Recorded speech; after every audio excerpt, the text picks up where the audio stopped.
Baik, Fadlah, dimulai. Assalamualaikum warahmatullahi wabarakatuh. Alhamdulillah, alhamdulillah salatu wassalamu ala Rasulillah wa ala alihi wa sahbihi wa mawala wa la hawla wa la quwwata illa billah amma ba'du. Inilah segala puji bagi Allah Subhanahu wa taala, bagi semuanya yang telah mempertemukan kita kembali pada agenda rutin kita pada malam Rabu kali ini, yaitu kajian fikih muamalah insyaallah. Kedua, salat berangkaikan salam semoga selalu tercurah dan limpahkan kepada Nabi besar Nabi Muhammad Shallallahu Alaihi Wasallam beserta keluarga, para sahabatnya dan juga umatnya. Semoga senantiasa dalam kebaikan dan senantiasa dalam bimbingannya. Dan kita semua semoga mendapatkan syafaat dan akhir.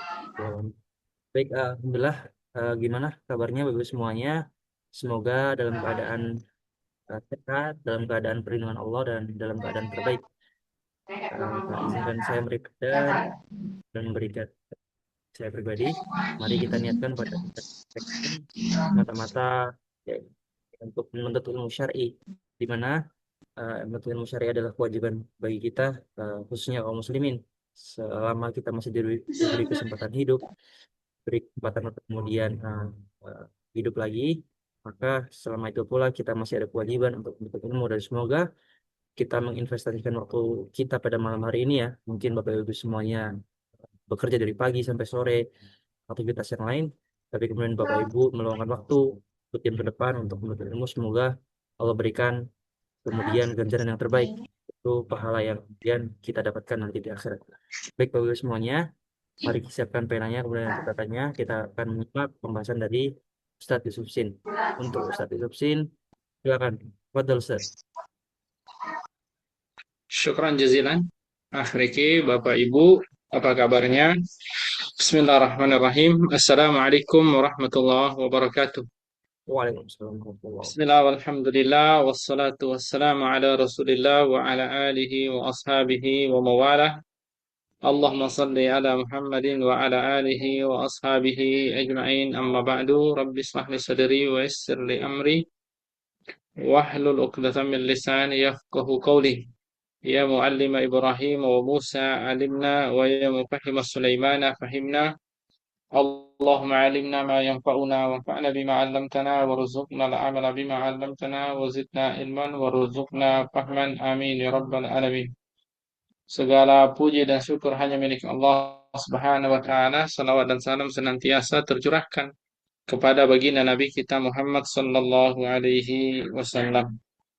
Bapak Ibu sekalian yang dimuliakan oleh Allah Subhanahu wa taala, sebelum kita memulai, apakah suara saya terdengar jelas? Jelas ya, Insya Allah. Baik, eh, kita akan melanjutkan bahasan kita masih berkaitan dengan bab tabarruat, dan topiknya adalah hibah. Sekedar mereview sedikit terhadap materi kita di pekan sebelumnya, bahwa hibah ini secara bahasa adalah pemberian atau al-atiyah, baik sifatnya fisik ataupun sifatnya maknawi. Itu bisa kita gunakan kata hibah. Namun yang namanya hibah secara istilahi atau syar'i adalah tamlikul ain bila iwat fi halil hayati tatawuan. Jadi memberikan kepemilikan suatu zat, suatu benda tanpa berharap pamrih saat masih kita hidup, dan sifatnya tatawu atau sunnah. Jadi itu sifatnya tatawu, bukan paksaan, ya. Sifatnya adalah sunnah. Dan hibah tentu kalau kita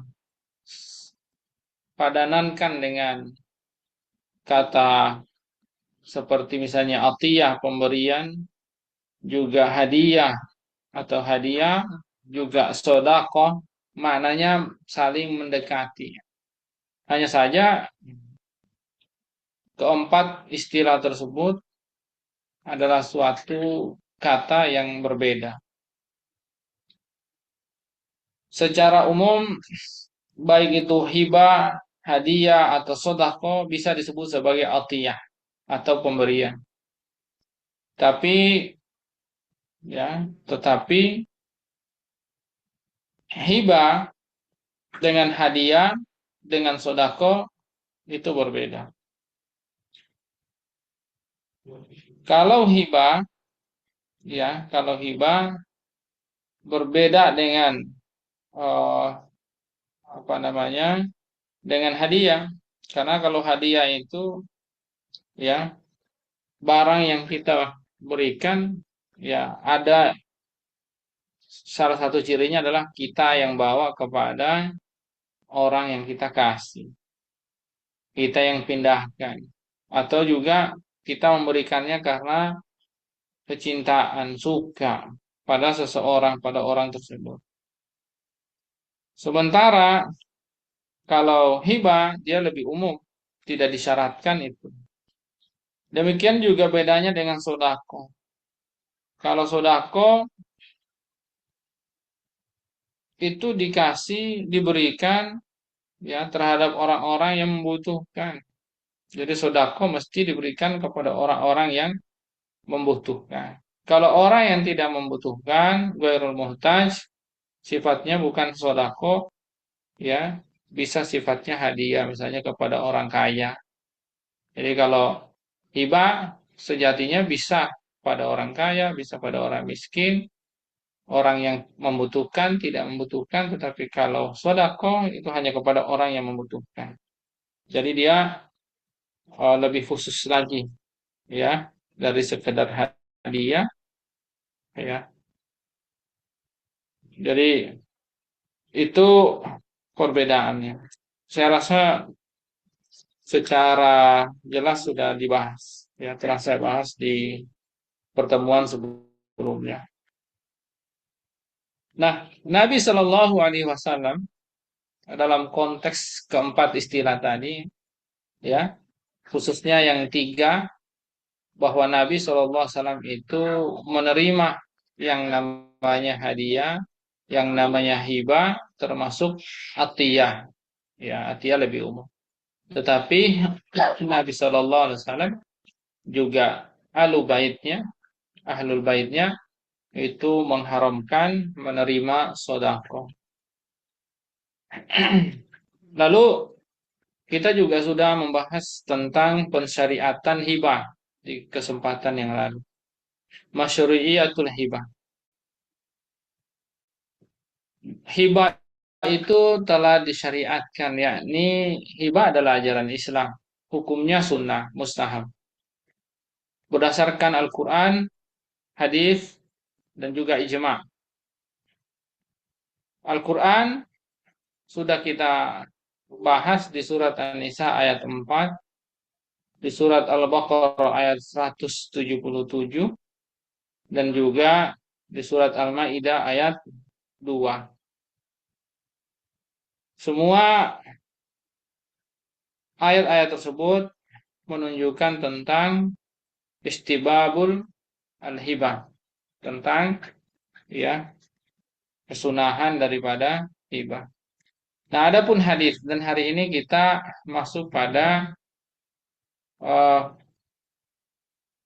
dalil berdasarkan sunnah terhadap masyru'iyah al-hibah, syariatan hibah. Wa fi sunnati qala al-mu'allif rahimahullah nafa'ana Allah bihi wa bi ulumihi wa ulumi masyayikhina wa asatidatina fid dharain amin. Wa fi sunnati waradat ahaditsu katsiratun fi masyru'iyatil hibati was sadaqah wal hadiyati wat targhib biha. Banyak hadis,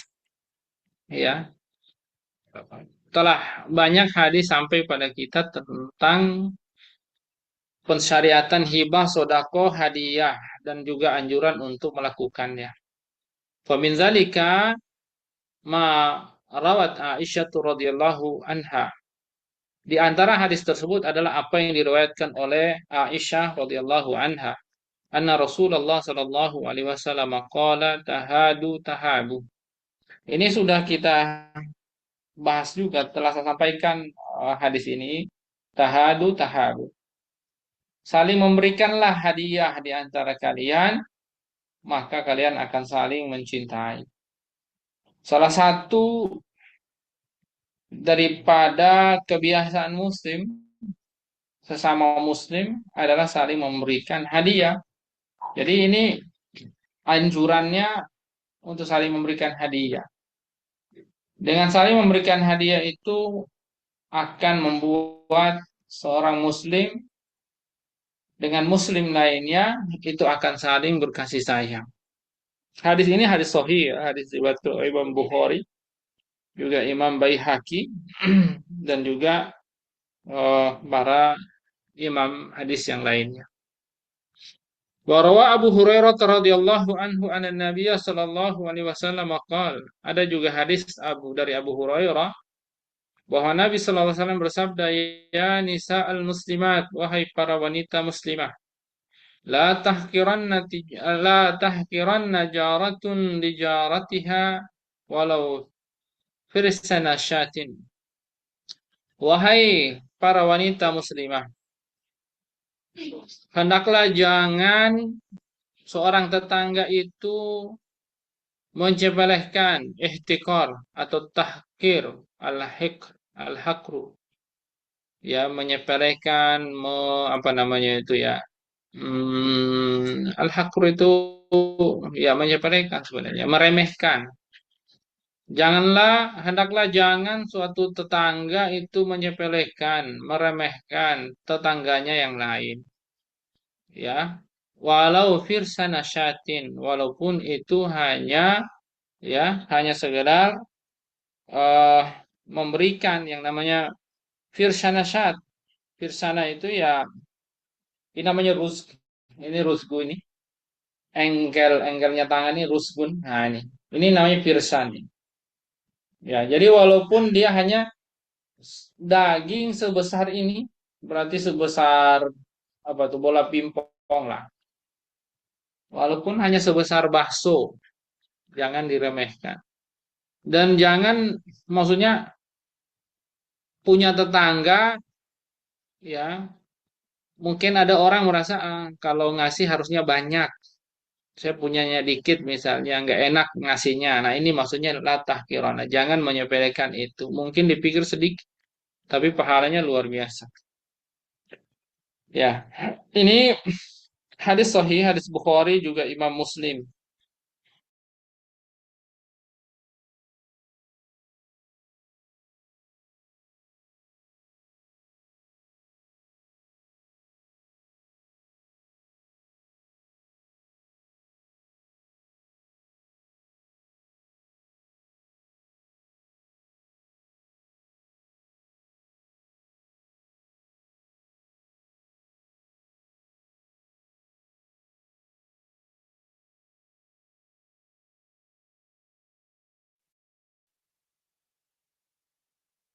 Lah, terlempar ya, nggak nyadar saya. Allah Akbar. Sebentar, sebentar. Baik, hadis Abu Hurairah radhiyallahu anhu, Ana Nabiya sallallahu alaihi wasallam qala ya nisa'ul muslimat la nisa ya nisa'al muslimat la tahqiranna jaratun jaratiha walau firsana syatin. Wahai wanita muslimah, jangan menyepelekan, jangan meremehkan. Hendaklah tetangga jangan menyepelekan tetangga lainnya, walaupun itu sekedar ya rusgo aliyat minal lahmi. Walaupun itu hanya sekedar sebesar bola pimpong daging yang diberikan kepada tetangganya. Mungkin kebiasaan kita kalau memberi harusnya banyak, sehingga ketika kecil memberikan yang kecil kita merasa meremehkan tetangga. Hendaknya tetangga yang menerima juga jangan merasa diremehkan. Seringkali seperti itu di masyarakat kita. Jadi hadis ini maksudnya ailatam tani ujaratun anil hiba li jaratiha bi syai'in walau kana qalilan. Hendaklah seorang tetangga jangan merasa terhalangi untuk memberikan hibah, memberikan sesuatu, apapun itu kepada tetangganya, walau untuk memberikan sesuatu apapun itu, walaupun jumlahnya sedikit. Wala tastasghir, jangan merasa wala tastasghir jaratun an tahdiya li jaratiha syai'an mahma kana qalila. Dan jangan merasa diremehkan seorang tetangga itu kalau kalau misalnya antah dia di jaratiha, kalau dia memberikan kepada tetangganya sedikit sesuatu walaupun itu sedikit. Yang menerima pun juga jangan merasa direcehkan, ya. Wa an Abi Hurairah radhiyallahu anhu anna Nabiy sallallahu alaihi wasallam qala, dalam hadis yang lain, hadis dari Abu Hurairah radhiyallahu anhu. Hadis ini hadis Bukhari, hadis Ahmad, hadis Baihaqi, hadis sahih. Bahwa Nabi sallallahu alaihi wasallam pernah berkata, "Lau du'itu ila dhira'in aw qura'in la ajabtu walau uhdiya ilayya dhira'un aw qira'un la qabiltu."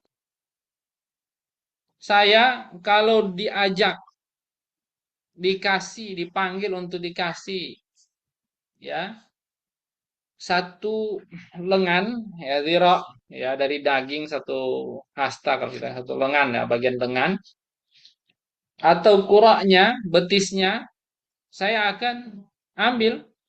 Walau dia ilaya dhira'un au qira'un naqabiltu, kalau saya dikasih, jadi kalau diajak untuk makan tadi saya akan penuhi, ya.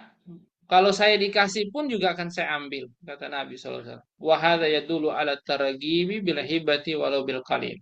Jadi orang Arab, ya, itu menganggap kalau misalnya dikasih kaki, ya, kaki bagian depan atau bagian betisnya beda, ya, pahanya sama betis beda, ya. Kalau pahanya besar, kalau betisnya kan kecil tuh, ya. Nah, itu kan sebenarnya bagi orang Arab, bahkan bagi semua orang sebenarnya itu receh lah kalau kita bilang. Nah, dan hadis ini menunjukkan bahwa Nabi sebagai orang yang menerima hadiah, pertama pelajarannya Nabi menerima hadiah. Yang kedua, sikap Nabi sebagai orang yang menerima hadiah ataupun diajak makan, ya, akan menyambut menyambut ajakan dan akan menerima setiap pemberian kalau itu hadiah atau hibah. Ya, dan ini menunjukkan bahwa adanya motivasi dari Nabi, motivasi nubuwah untuk saling memberikan hadiah, ya, memberikan hadiah atau menerima hadiah walaupun itu, ya, sesuatu yang kecil. Lalu kemudian hadis maaf. Dalil yang berikutnya adalah ijma. Al-Quran sudah, sunnah sudah, sekarang ijma. Wa ajma'al muslimuna ala masyru'iyatil hibah. Kaum muslimin telah berijma tentang pensyariatan hibah. Nah, saya sedikit masuk ke usul fikih, Bapak Ibu sekalian. Yang muktabar dari ijma itu hanya ijma sahabat. Walaupun para fuqaha secara umum seringkali menggunakan istilah wa ajma'al muslimun, sebenarnya para fuqaha kita juga maksudnya adalah bukan kaum muslimin semuanya. Artinya para ulama kaum muslimin dari salaf hingga generasi generasi ulama hingga saat ini. Ya, tetapi mereka juga punya leveling. Yang terbaik, terkuat adalah generasi, ya, sahabat, tabi'in dan juga tabi'in. Bahkan, ya, kaum muslimin yang dimaksud biasanya adalah tiga generasi itu. Walaupun mereka menggunakan, ya, istilah kaum muslimun. Namun kalau ingin keluar dari khilaf dan tidak ada yang menyelisihi terkait tentang ijma, ya, terhadap ijma, dan tidak ada khilaf di situ, hanyalah ijma'nya para sahabat. Makanya kalau di usul fikih itu yang paling terkuat itu adalah ijma' sahabat. Ya. Itu tidak ada kalam di situ, tidak ada perbedaan pendapat. Kalau yang lain masih ada perbedaan pendapat. Baik, para sahabat sendiri juga telah berijma hakikatnya terhadap pensyariatan hibah. Mereka menerimanya wa qabuluha wa taqdimuha. Mereka menerima hadiah, mereka memberikan hadiah. Walam yunkir dzalika ahadun minhum fi jami'il a'sar wal amsar. Tidak ada satupun kaum muslimin, baik generasi salaf, para sahabat, para tabi'in, tabi'ut tabi'in, hingga kita saat ini, ya, jami'ul asar di sepanjang masa, di sepanjang di seluruh tempat amsar, wali annaha tuhaqiqut tawadud, ya, tawadud wal ulfa bainan nas.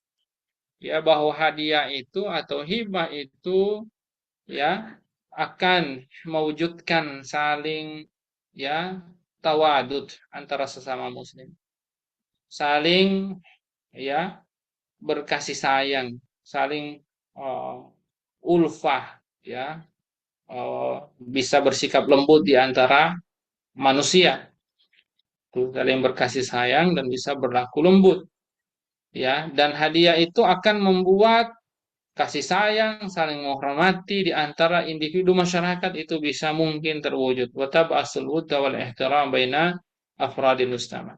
Liyakuma baina afradihi at-takaful wa ta'awun was-silata wal qurba. Dengan begitu, dengan saling memberikan hadiah, maka antar individu masyarakat akan terjadi saling takaful, saling mendukung, saling membantu, saling tolong menolong, terjadi namanya silah atau ukhuwah Islamiyah dan juga kedekatan. Jadi tidak tafarruq, tidak mufaraqah, tidak berpecah. Yang ada adalah saling silah, saling menghubungkan, ukhuwah Islamiyah dan juga al-qurba, ya, saling dekat. Ini eh, apa? Dalil-dalil yang berkaitan dengan pensyariatan hibah. Lalu kemudian hukumnya apa hibah itu? Nah, di sini telah dijelaskan sebentar.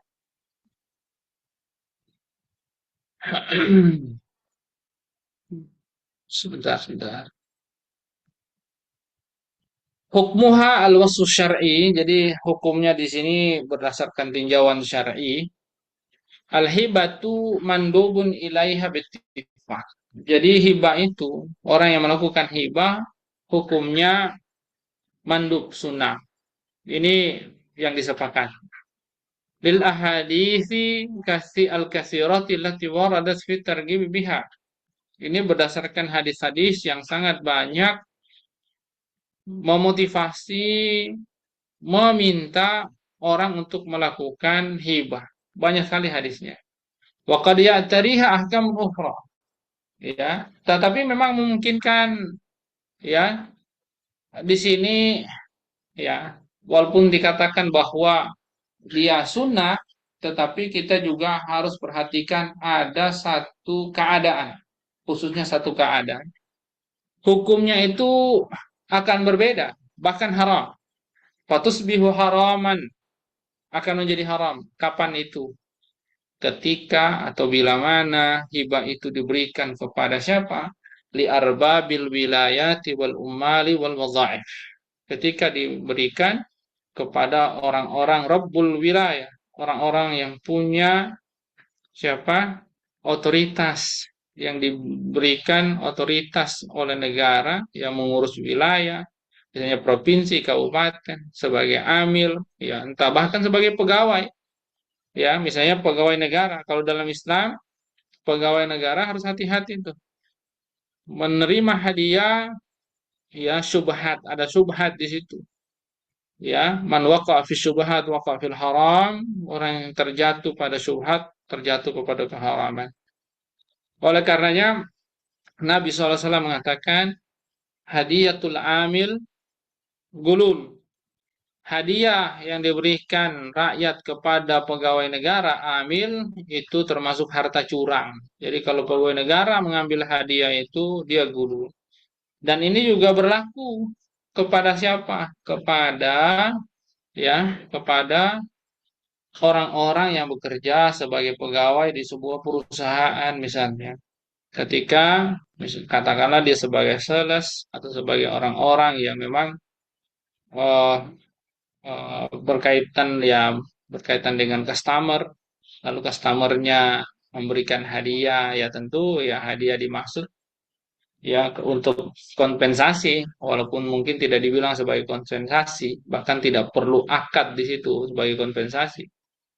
Ya, misalnya mengatakan ini hadiah, apalagi kalau sampai ada istilah ya, kalau misalnya eh, Bapak bantu saya untuk apa namanya ya untuk misalnya kalau beli bahan di saya atau apalah dan seterusnya. Nah, semuanya itu bisa menjadi harta curang, harta gulul yang hukumnya adalah haram, manakala ya owner perusahaan itu tidak mengetahui, tidak mengizinkan hal itu. Maka kalau memang itu terjadi, ya sampaikan, minta izin kepada owner perusahaan atau kepada yang bertanggung jawab. Sebentar ya Bapak Ibu. Sebentar.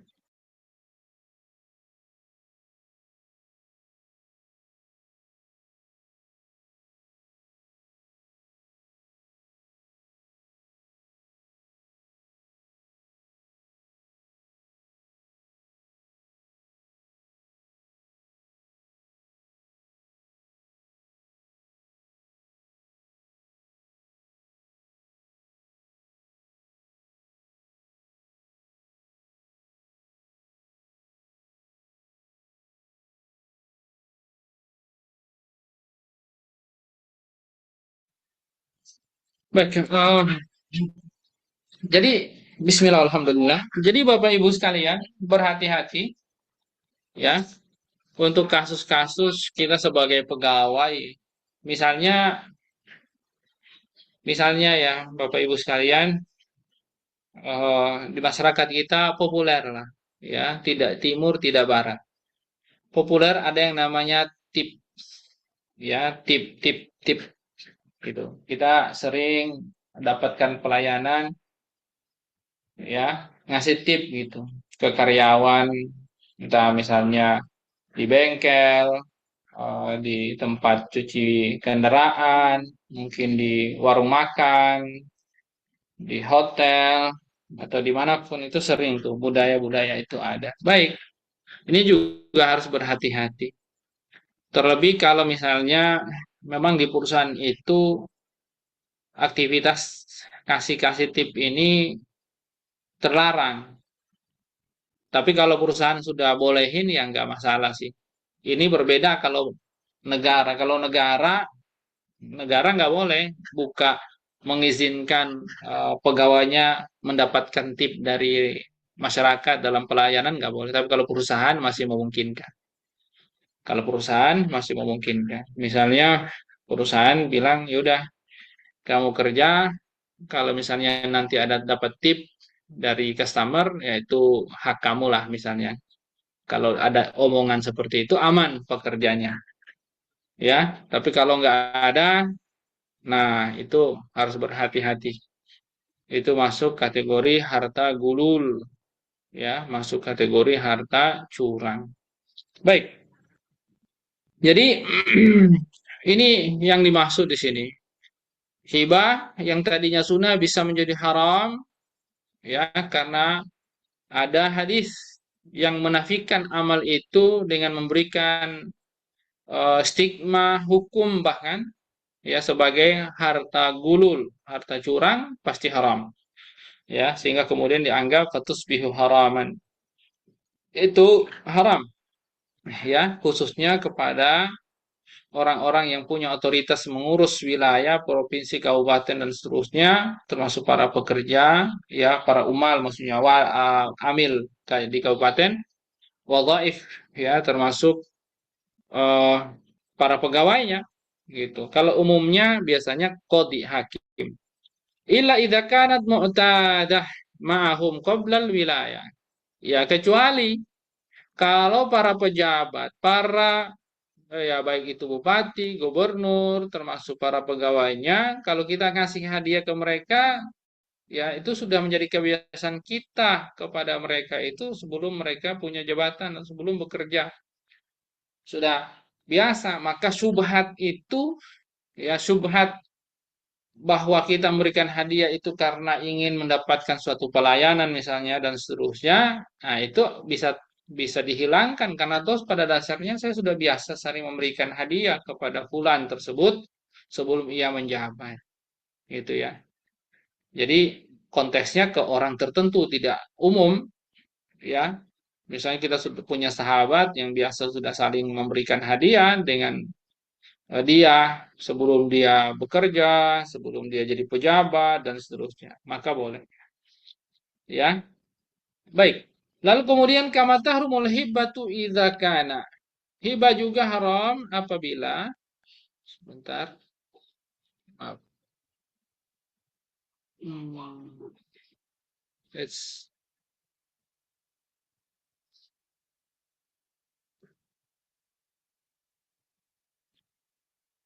idza kana al mauhubu lahu yasta'inu biha 'alal ma'siyah. Ya, ini adalah salah satu keadaan berikutnya yang hibah itu juga termasuk terkategori haram diberikan. Apabila, ya, sesuatu orang yang kita kasih hadiah itu akan menggunakan hadiah itu untuk maksiat, kita tahu. Kita dengan sangat yakin atau dugaan terkuat, ya, itu akan digunakan oleh orang yang kita kasih hadiah untuk buat maksiat, maka itu tidak dibolehkan. Ya, tidak dibolehkan. Misalnya kita menghadiahkan air nira, air ya nira itu kan enak diminum. Tetapi orang yang kita duga atau bahkan kita yakin ini kayaknya dibuat khamar sama dia ini karena kerjanya tukang minum dan seterusnya. Nah, ini nggak boleh. Ya, orang kayak gitu harusnya hadiahnya Quran ya, apa hadiahnya apa? Ya, air nira gitu. Jadi ini nggak bisa. Seperti kita juga memberikan pisau kepada pembunuh misalnya. Ya, itu dugaan terkuatnya akan dipakai untuk bikin maksiat. Wa isdadu istihbabuha lil aqarib. Nah, kalau tadi adalah hukum pengecualian di mana hibah yang tadinya mandub sunnah bisa menjadi haram untuk keadaan tadi. Nah, di sini ini adalah penjelasan terkait tentang hukum sunnah dari memberikan hadiah tadi akan bertambah, ya, di atas sunnah, artinya bahkan menjadi sunnah muakkadah apabila hadiah itu diberikan kepada aqarib, kerabat kita. Ya,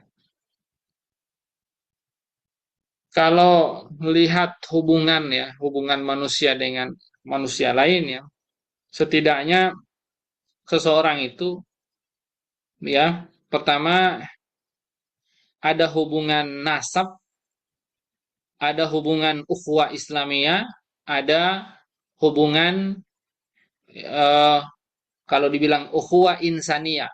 Kalau dibilang ukhuwah ya persaudaraan sesama manusia aja karena min bani Adam. Tapi kalau ukhuwah Islamiyah ya karena memang akidah atau dasar akidah. Kalau yang satu itu atas dasar nasab, nasabiah. Setidaknya ada tiga.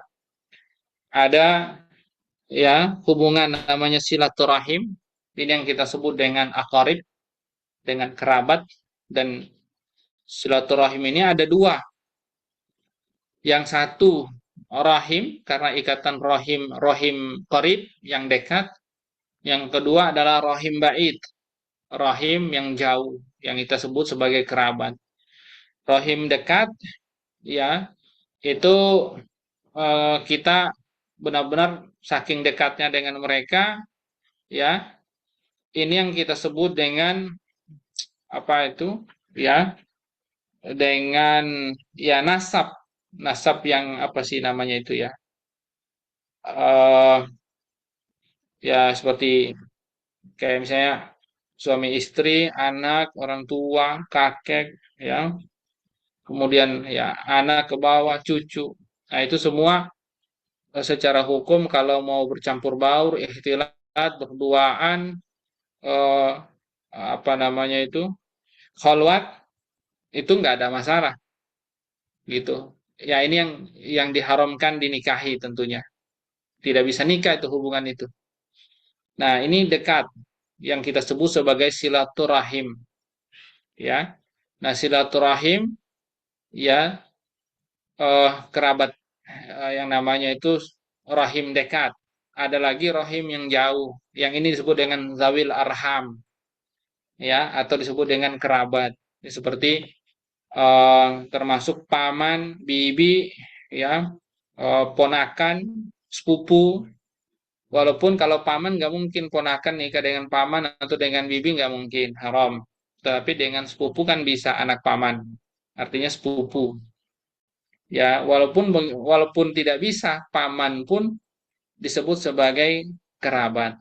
Ya, disebut sebagai kerabat. Ini yang disebut dengan zawil arham. Ya, zawil arham. Ya, nasab jauh. Nah, orang-orang yang seperti ini mau nasab dekat, nasab jauh, atau maksudnya rahim dekat, rahim jauh, ini sebut kalau kita melakukan misalnya menyambung, kita sebut mengatakan apa, kita sering bilang silaturahmi atau silaturahim yang kepada mereka, menyambung rahim. Adapun kalau kepada sesama muslim ya, karena sahabatan atau satu jamaah dakwah atau satu relasi bisnis atau tetangga yang muslim, ini namanya ukhuwah Islamiyah ya, karena iman sesama muslim. Nah, kalau misalnya kita punya rekan kerja, kita punya tetangga atau punya teman sekolah dan seterusnya, dia non muslim, berarti ini ukhuwah insaniyah aja ya, persaudaraan kemanusiaan atau dasar kemanusiaan. Kalau dibilang persaudaraan ya tidak salah juga, karena pada dasarnya kalau dinisbatkan kepada aslul insan yakni Nabi Adam, asal muasalnya ya semuanya adalah satu ya, berasal dari Nabi Adam dan Siti Hawa. Jadi ukhuwah al insaniyah seperti itu. Nah, jadi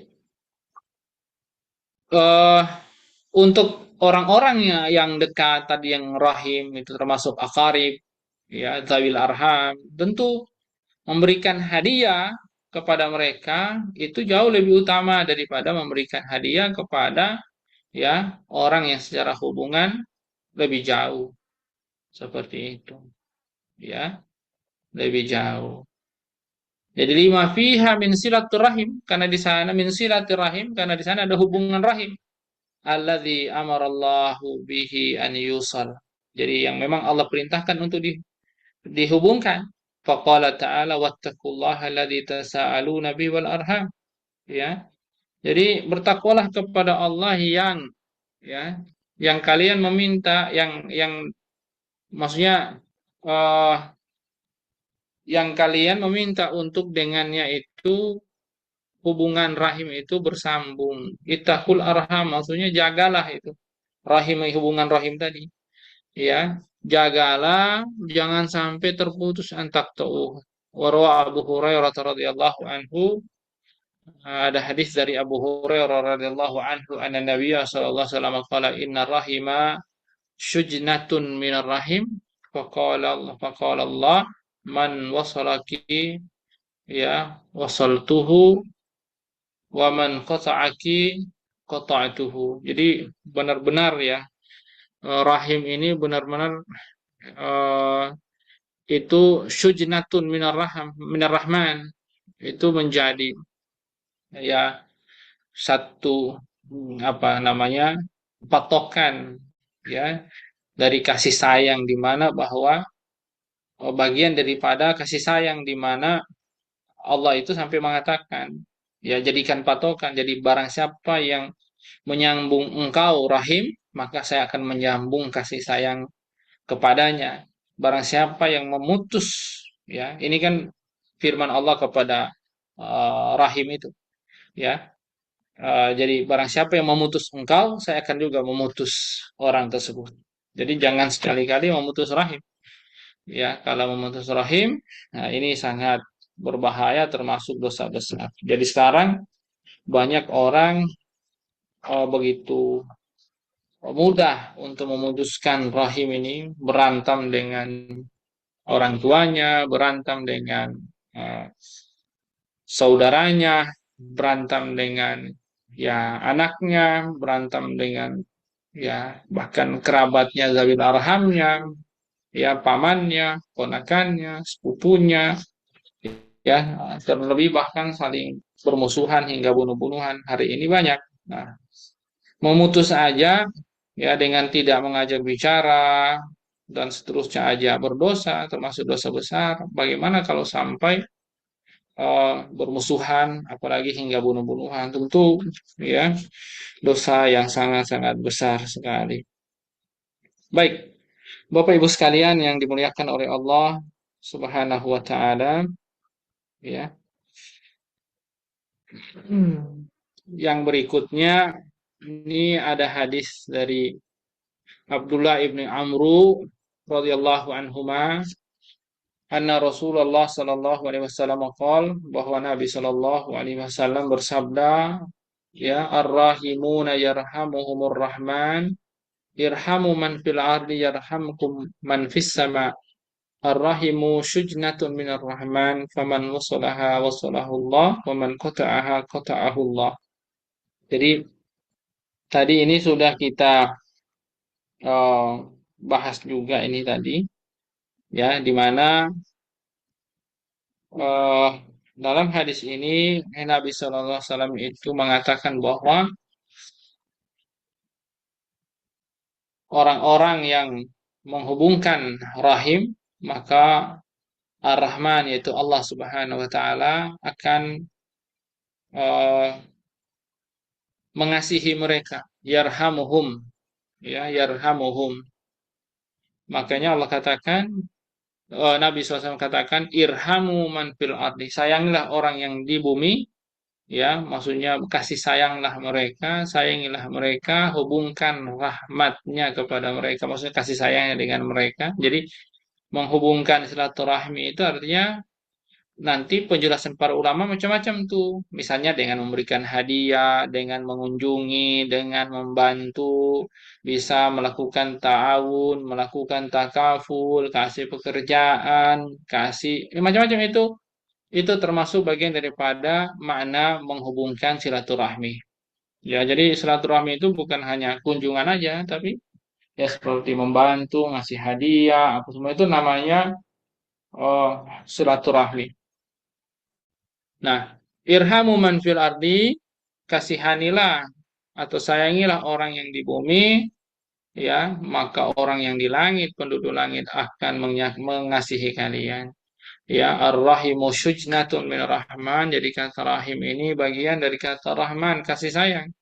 Ya, bahkan terbingkai, tergantung, artinya tergadai. Jadi itu bagian daripada kasih sayang. Faman wasolaha wasolahullah. Jadi barang siapa yang menyambung rahim, maka Allah akan sambungkan itu kepadanya. Rahmannya, kasih sayangnya. Barang siapa yang memutus silaturahim, ya maka Allah akan putuskan juga kasih sayangnya kepada orang tersebut. Dan hadis ini, ya, hadis yang sahih, ya, hadis yang diriwayatkan oleh Imam At-Tirmidzi, hadis Hasan sahih. Lalu kemudian warawa Anas bin Malik radhiyallahu anhu anna Rasulullah sallallahu alaihi wasallam qala bahwa Nabi sallallahu alaihi wasallam bersabda man ahabba an yubsata lahu fi rizqihi wa yunsa'u lahu fi athari falyasil rahimah. Barang siapa yang suka diluaskan, dibentangkan rezekinya, lalu kemudian senantiasa diingat jejaknya, ditulis jejaknya, ya maksudnya jejak amalnya tetap akan kemudian dicatat oleh Allah Subhanahu wa taala, ya hendaklah dia menyambungkan silaturahim. Nah, ini menarik Bapak Ibu sekalian. Ya, hadis ini hadis yang diriwayatkan Imam Bukhari dan juga Imam Muslim. Tentunya adalah hadis sahih. Ini merupakan keutamaan orang-orang yang eh, apa namanya orang-orang yang menyambung silaturahim. Nah, kalau kita lihat misalnya di redaksi hadis ini, pertama salah satu hikmah atau salah satu of keutamaannya, rizki itu bisa luas ya dengan silaturahim. Kemudian yunsa'u lahu fi athari ini ya ah, terjemahnya juga bisa dipahami bahwa dia akan diberikan umur yang panjang. Ya, bisa seperti itu. Maka hendaklah dia menyambung silaturahim. Nah, yang dimaksud dengan eh, dibentangkan rizkinya tentu keberkahannya. Demikian juga umurnya dipanjangkan, diberkahi, ya, dipanjangkan maksudnya diberkahi.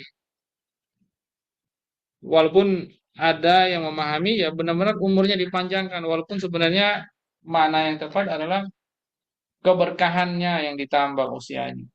Karena Allah sudah menetapkan sebelum penciptaan manusia, baik itu rizki maupun juga umurnya, sehingga tidak bisa ditambah nominalnya, termasuk dengan silaturahim, tetapi keberkahannya bisa. Apa yang dimaksud keberkahannya itu? Rizkinya mungkin hanya 1 miliar atau 2 miliar selama dia hidup. Misalnya, atau 10 miliar selama dia hidup.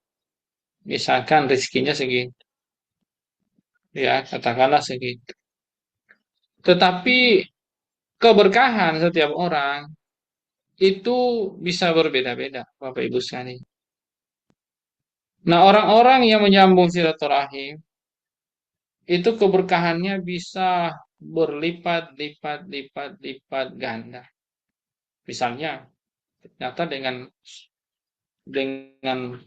rizki yang hanya 10 miliar itu bisa menjadi berkali-kali juta kali lipat, ya, sehingga dia bisa melakukan eh, uang atau misalnya rizki yang dia miliki itu benar-benar berkah.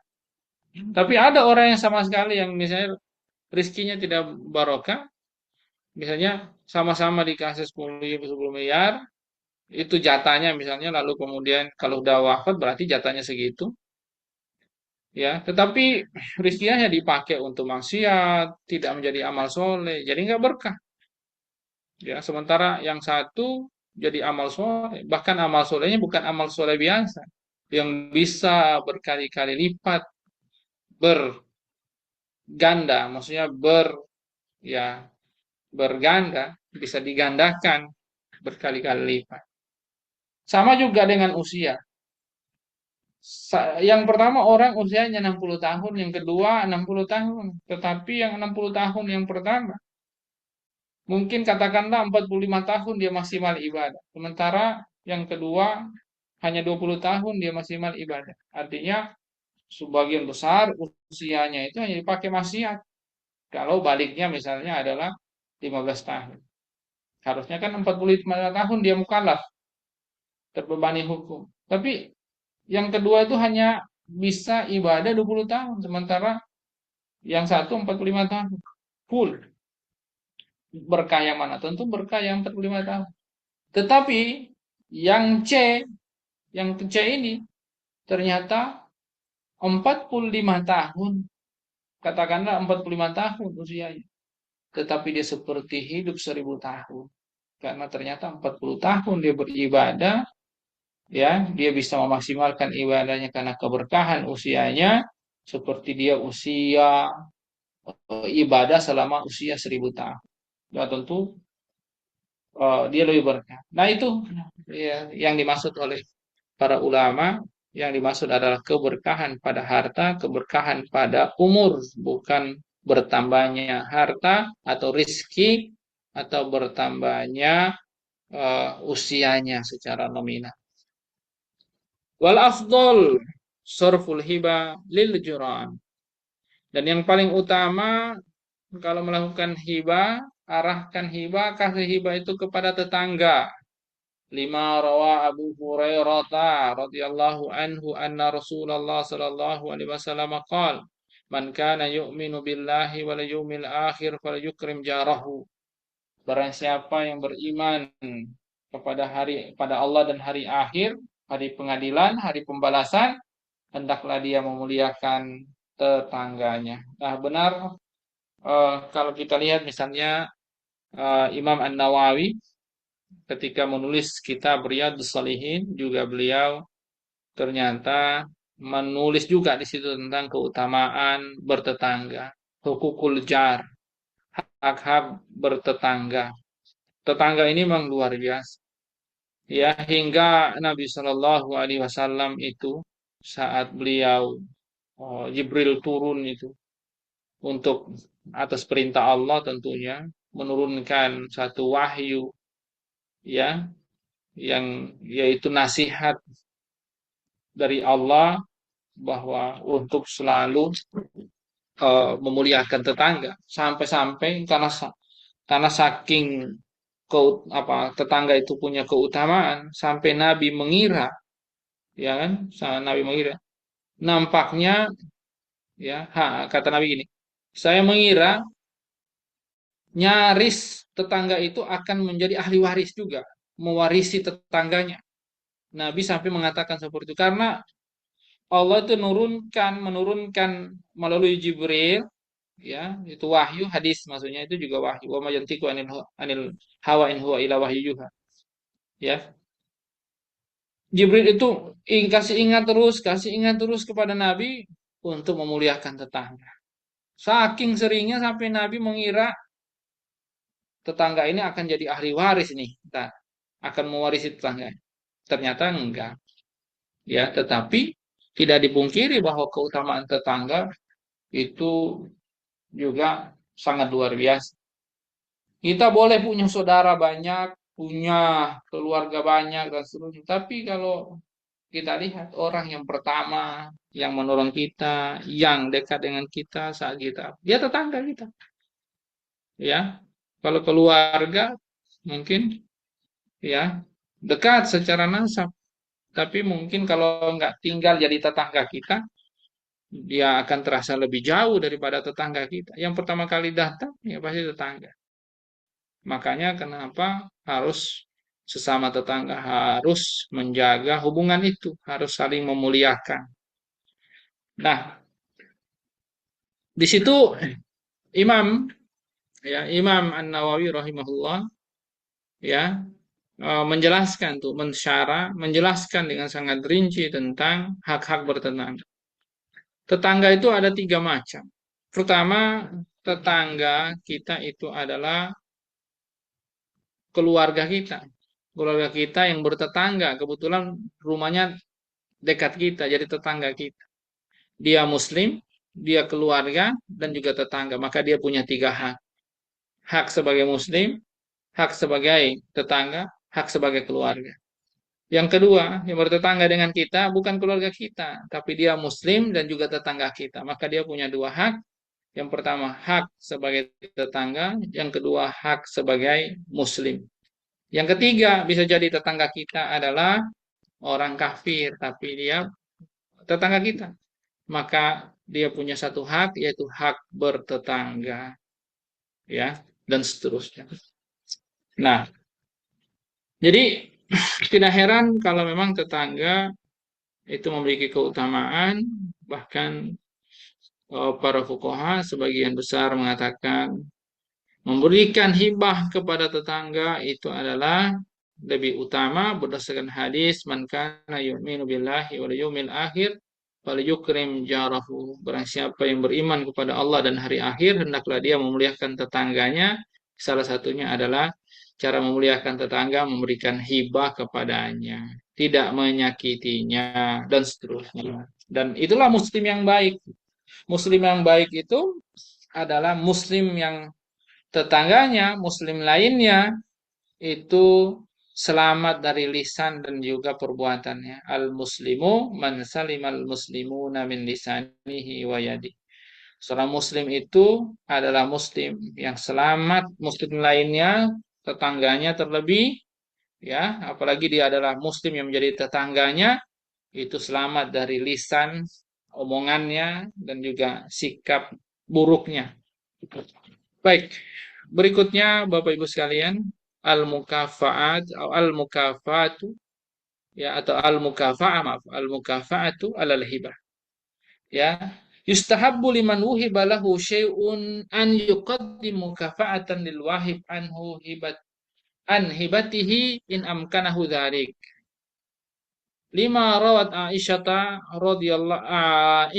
radhiyallahu anha qalat kana Rasulullah sallallahu alaihi wasallam yaqbalul hadiyata wa yusibu 'alaiha. Baik, sekarang ada anjuran dari Nabi Shallallahu alaihi wasallam tentang membalas orang yang memberikan hibah atau hadiah. Namanya mukafaah, ya. Mukafaah. Kalau yang namanya mukafaah itu misalnya kita dikasih hadiah, langsung kita kasih balasan, ya, kebaikan atau apa. Itu namanya mukafaah. Tapi kalau saling memberikan hadiah, ya, itu kita memberikannya, salah satu pihak ini memberikannya bukan karena setelah dia dikasih hadiah baru dia mengasih hadiah. Maka itu bukan hadiah namanya. Kalau langsung, ya, itu namanya mukafaah, balasan aja atas atas hadiah atau hibahnya. Tetapi kalau saling memberikan hadiah, misalnya bulan ini hari ini kasih hadiah gitu ya. Lalu kemudian besok bulan itu juga lagi ngasih hadiah, ini lagi ngasih hadiah. Sering saling memberikan hadiah. Kalau mukafaah ya saat perbuatan itu dilakukan hari itu, dikasih hari itu, dibalas langsung saat itu. Itu namanya mukafaah. Nah, yustahabbu liman wuhiba lahu syai'un an yuqaddima mukafa'atan lil wahib an hibatihi. Sangat dianjurkan, disunahkan orang yang dikasih hibah kepadanya, misalnya dia dikasih sesuatu sebagai hibah kepadanya, dia memberikan mukafa'ah, imbalan kepada yang memberikan hibah tersebut semampu dia. Kalau itu mampu, kalau memungkinkan bagi dia, karena sifatnya anjuran. Berdasarkan hadis Aisyah radhiyallahu anha qalat berkata, "Kana Rasulullah sallallahu alaihi wasallam yaqbalul hadiah." Nabi SAW itu menerima hadiah. Bahkan, nah ini luar biasanya Nabi mencontohkan wa yusibu 'alaiha, dan Nabi itu membalas, memberikan mukafaah atas hadiahnya. Kalau eh, Nabi juga kadang memberikan hadiah kepada sahabatnya, bahkan sering kadang dikasih sorbannya, dikasih pecinya, kadang dikasih eh, bajunya, gamisnya, kadang seperti itu. Ya, jadi ini namanya mukafa alal hibah. Bahkan hadis-hadisnya yang berkaitan dengan ini cukup banyak itu. Ada targhib dari Nabi, anjuran, motivasi dari Nabi untuk membalas orang yang memberikan hibah atau hadiah. Misalnya, ya, dalam hadis dikatakan man ahsana ilaikum fayukafi'uhu bi ahsani minha aw misliha fa illam tajid, ya, fad'uhu mastata'tum, ya, au kama qal, secara makna, ya, jadi au kama qal fi makna, atau secara maknanya adalah barang siapa yang berbuat kebaikan kepada kalian maka balaslah kebaikannya itu, kasihlah mukafaah atas kebaikannya itu, atas hibahnya itu dengan yang terbaik. Jadi kalau ngasih balasan yang terbaik, yang ihsanul amal, ihsanul wafa namanya. Tapi kalau enggak yang semisal. Tapi kalau enggak tidak ada yang bisa dikasih untuk membalasnya, ya cukup didoakan. Terus didoakan hingga kita itu merasa cukup mendoakan. Nah, kira-kira gitu. Baik, Bapak Ibu sekalian, kalau ada yang mau bertanya, silakan saya kembalikan pada Riki. Tafadhol. Sudah kita punya Baik, waktu 9 menit lagi. baik. Terima Tafadhol. kasih Ustadz. Kan Bapak Ibu semuanya jika ada yang ingin disampaikan ataupun ditanyakan boleh on mic ataupun boleh di kolom chat ya. Apakah ada? Seperti tidak ada Ustadz. Enggak ada ya. Mm-mm. Baik, kalau tidak ada kita lanjutkan terlebih dahulu. Sekarang kita bahas arkanul hibah. Rukun-rukun hibah. Sebentar. Rukun-rukun hibah. Arkanul hibati wa syurutuha. Rukun-rukun hibah dan juga syarat-syaratnya. Al-hibatu laha salah satu arkan ikhtisaran. Ikhtisaran wa khamsatun ya. Wa khamsatun tafsiran. Jadi hibah itu ada tiga rukunnya kalau secara umum, secara ya ringkas. Tetapi kalau mau rinci ada lima.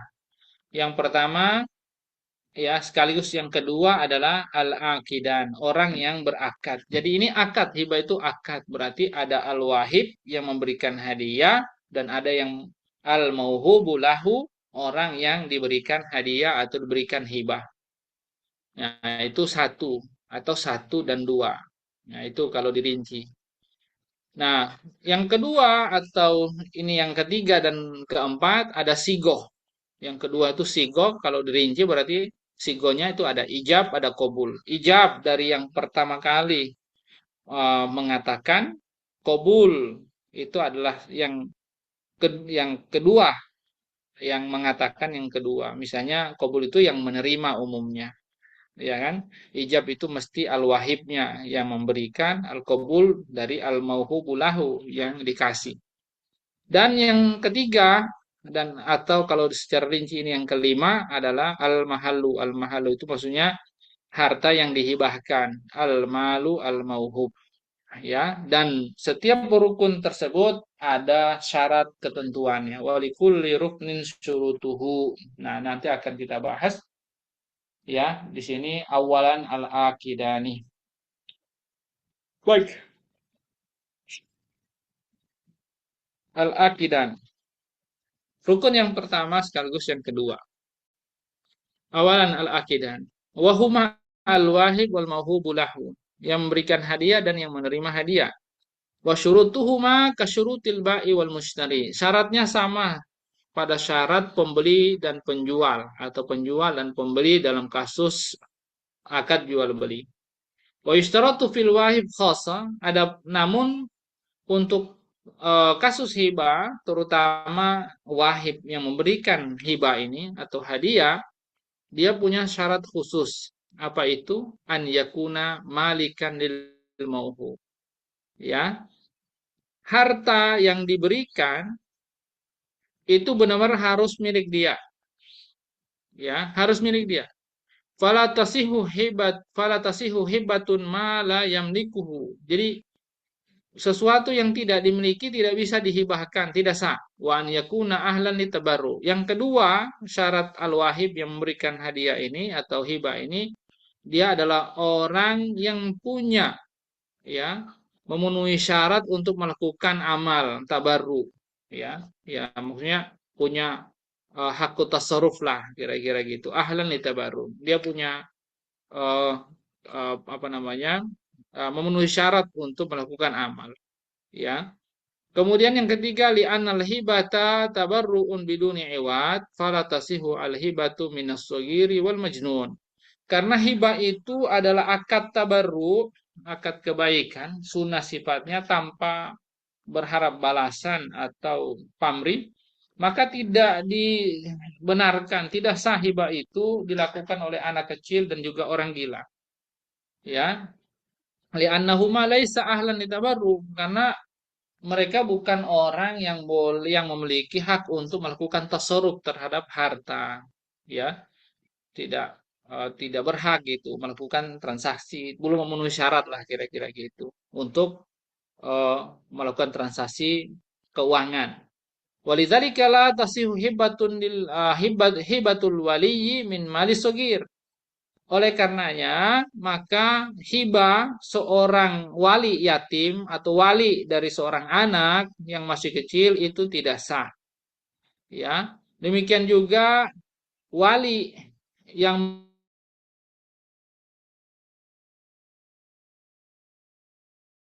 kena apa itu? eh, Kena eh, dia dia sudah kena apa namanya tuh peringatan, ya, pembatasan, tidak. karena dia safa, ya orang safa ini maksudnya adalah orang yang tidak tidak bisa mengurus harta. Kalau dikasih 1 juta habis seminggu, dikasih 5 juta juga habis seminggu, ya kan? Atau orang yang bangkrut, ini melakukan usaha bangkrut dan seterusnya, itu kena hajar, yang sudah kita bahas juga di jual beli lalu. Maka walinya yang mengurus mereka ini, yang dipercayakan mengurus harta mereka ini, juga tidak boleh memberikan hibah. Wakada al-qayyim awil wasi, demikian juga al-qayyim atau al-wasi. Al-wasi ya sama sebenarnya maknanya, orang yang misalnya ngurus anak yatim, ya al-wasi itu dan seterusnya. Yatimnya masih kecil-kecil, belum bisa ngelola uangnya, nah itu juga tidak boleh memberikan hibah. Wa yushtaratu fil mauhub lahu khasatan an yakuna fihi ahliyatul milki lima yuhabu lahu min mukallafin mughairi. Nah, orang-orang ini syarat mauhub yang menerima hibah. Disyaratkan orang yang menerima hibah khususnya dia adalah orang yang ahliyatu al-milk. Maksudnya dia punya eh, tidak ada pembatasan, dia eh, punya hak, punya ya memenuhi syarat untuk memiliki sesuatu. Artinya bukan budak.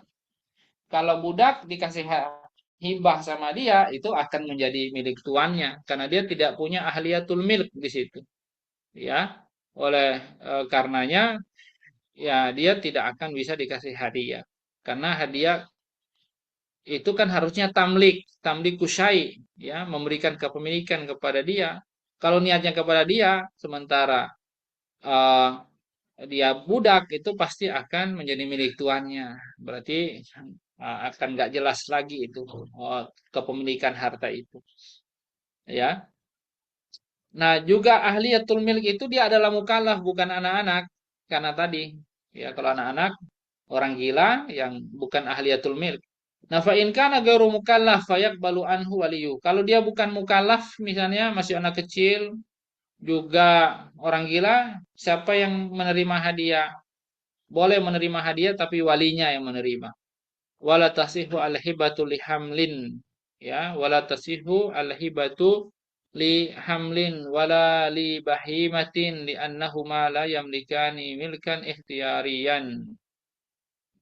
Nah, hibah ini juga tidak dibenarkan diberikan kepada misalnya hewan atau kendaraan yang ya ya kayak gitu, tidak sah diberikan, ya, karena keduanya eh, apa tidak memiliki yang namanya hak untuk memiliki, ya, hak untuk kepemilikan, ya, termasuk budak tadi yang saya sudah jelaskan di awal. Ikhtiarian artinya merdeka, bebas memilih, menjual dan seterusnya. Oleh karenanya itu tidak dibenarkan, tidak dibolehkan. Baik, sampai di sini dulu di penjelasan syarat terkait tentang al-akidan. Mungkin ya insya Allah ke depan kita akan bahas ya terkait tentang syarat terhadap sigoh atau ijab wal qabul dari akad hibah. Baik, kalau ada yang mau bertanya silakan. Tapi kalau tidak ada, kita akan tutup. Potong Afriki di ini.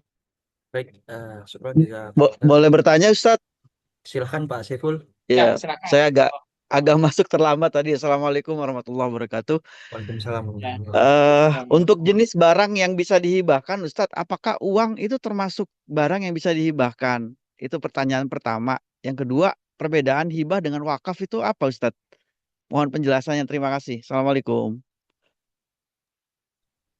Baik, Waalaikumsalam warahmatullahi wabarakatuh. Nah, hibah, hadiah, ya, itu kan di awal kita katakan hibah itu bisa masuk kategorinya hadiah, bisa juga kategorinya eh, apa namanya eh, apa atiyah, ya, di awal kita sebut seperti itu, ya, atiyah atau pemberian, intinya bisa sifatnya apa atiyah, bisa hadiah. Tapi kalau sodako, ya sodako juga bisa dibilang hibah, bisa, tetapi kalau untuk sodako itu karena sifatnya membutuhkan, ya, kepada orang yang muhtaj, membutuhkan.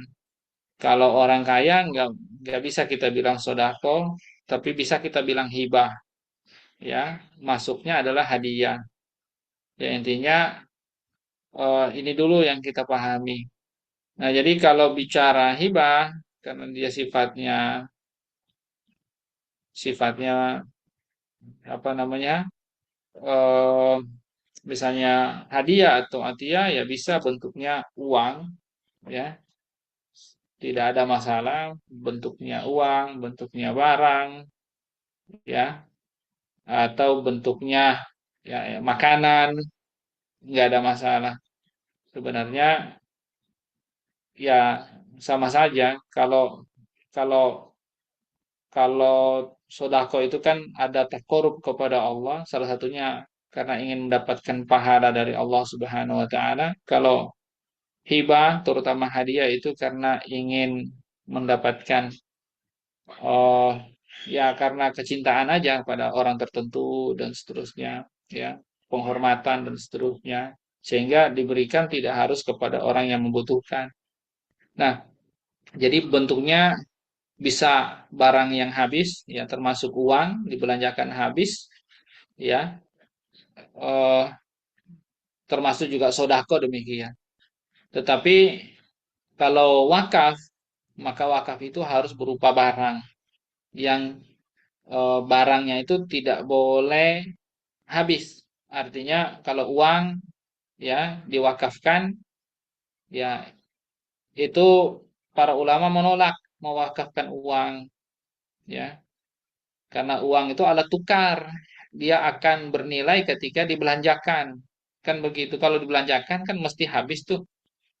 Nah, oleh karenanya dia harusnya barang, bisa kebun diwakafkan, bisa dia kendaraan diwakafkan, yang tidak habis, kira-kira seperti itu. Umumnya kalau kita lihat zaman Nabi itu yang pertama kali, dan ini menjadi landasan terhadap wakaf, itu adalah kasusnya Umar bin Khattab saat dia mendapatkan bagian tanah saat eh, apa namanya, perang Khaybar. Dia mendapatkan tanah dengan pohon kurma yang dia pengen eh, ini untuk disodakohkan. Rasul mengajarkan kepadanya untuk dihibahkan saja. Artinya manfaatnya bisa dirasakan oleh kaum muslimin siapa saja, ya, buahnya dan seterusnya bisa ngambil di situ.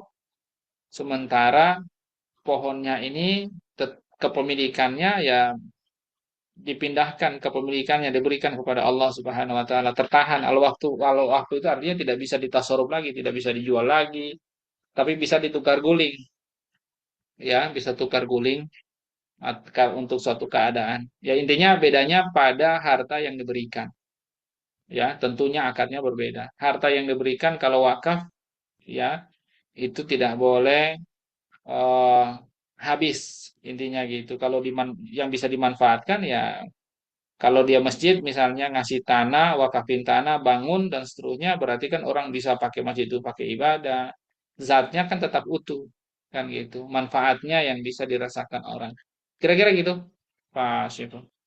Nanti Terima kasih Ustadz. lebih jelasnya, ya, lebih jelasnya di depan itu ada bahasan wakaf tersendiri, insya Allah. Baik Ustadz, terima kasih banyak penjelasannya. Ya, Afwan. Baik, Bapak semuanya, apakah ada lagi? Silahkan, boleh. Tidak ada yang ingin ditanyakan.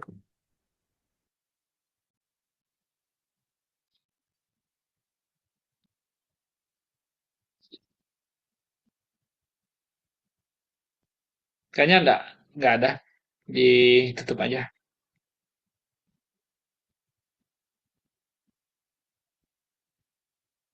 Ditutup aja, Riki. Kayaknya Baik, baik. Terima kasih Bapak semuanya. Baik, kita sudah di penghujung. Sebelum saya tutup, semoga ikhtiar kita pada malam hari ini menginvestasikan waktu untuk menuntut ilmu. Semoga Allah berikan kita kemudian langkah kemudahan untuk kehidupan kita.